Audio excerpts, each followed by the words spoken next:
Hi, my name is Chelsea. I'm 25 years old and I'm here to share my experience living with lupus. In 2010, I started experiencing symptoms at 10 years old where I had really bad raynoids. But in 2014, I developed a spot on my face where doctors first thought it was acne. This developed into a butterfly rash whilst I was on holiday in Hong Kong, and not knowing I was sensitive meant I got worse on that holiday, having to sleep all the time, being in some pain, and having no recollection of that holiday at all.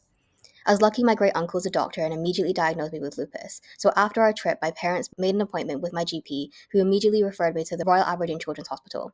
A few days later, I was ambulanced to Glasgow and stayed there for a month. A month that was a trial period for the rest of my life. Blood tests being cannulated, x-rays, ECGs, physio, blood pressure checks, medication change after change after change. My symptom starter pack upgraded. I now live with a lot more symptoms, both visible and non visible, and have received a lot more diagnoses. I forget sometimes that it's not normal to have so many symptoms every day, especially as a young person. And while I have physical effects from lupus, there are more behind the scenes. Living with a disability can also impact you mentally, and it is normal as living with a disability is really hard. The what if question caused me to spiral where I thought about what I did to deserve this much pain, aching for a cure, and a reason as to why I am the way that I am. It exhausts me to do medical admin or when my condition stops me from doing the things that I love.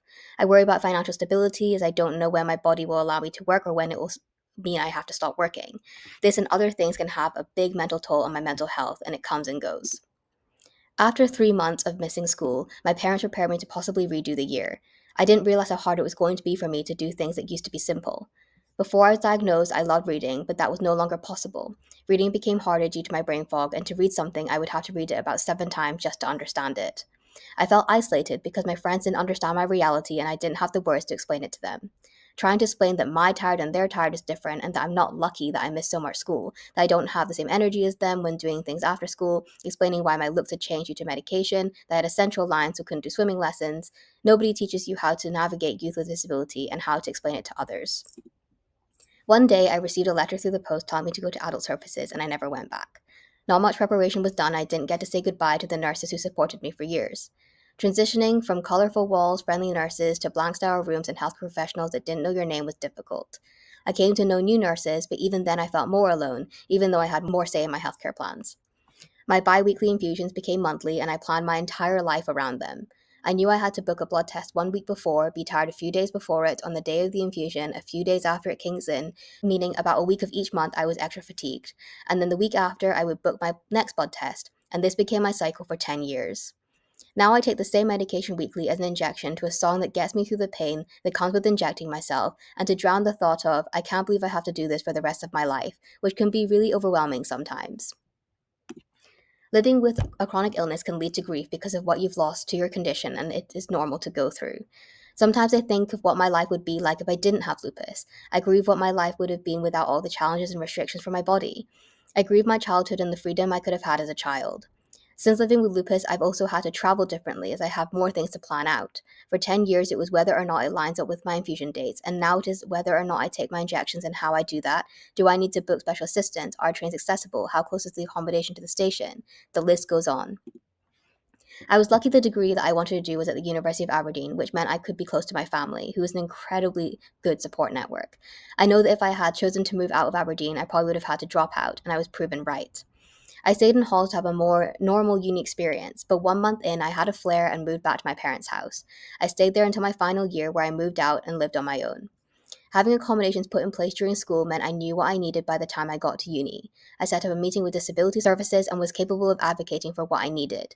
I did exams in rooms with others who needed extra time and use of a computer, and could ask for extensions where necessary without a medical note.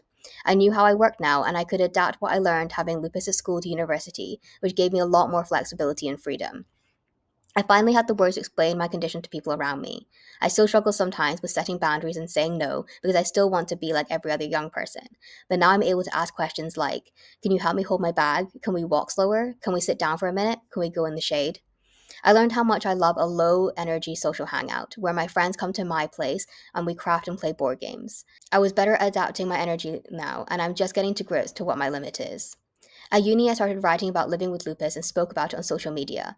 It opened a whole new community to me where I felt less isolated, reading other people's experiences and feeling validated in my own. These shared experiences were vital to me feeling more confident in healthcare settings and feel less of a burden for needing more support. I will not be the first person to say how horrible lupus is to live with. I always tell people that lupus is a game of adaptation. I've adapted to every new symptom, every new diagnosis, every new healthcare professional team system. I've adapted to a new way of learning, doing things around my energy levels every single day. I've adapted to an inaccessible world, making traveling difficult, or just going to a local cafe. I've adapted to a new way of hanging out with friends. It can be exhausting to live this way, to never know what the next day will bring and have to act accordingly, but that's just what I have to do, and I also don't know who I would be without it. People sometimes tell me to not let lupus define me, but lupus has impacted most, if not all, decisions I've made in my life, and I believe is why I am the way that I am. It's made me a planner, more empathetic, made me want to help the community and see life differently. Yes, I still grieve what I've lost. I still get frustrated with my body and feel isolated, even with the community I have found. There are horrible days where I can't get out of bed, hours where people are ignorant to my reality, minutes fighting in my tiny slot with my doctor on what I think is best for my body.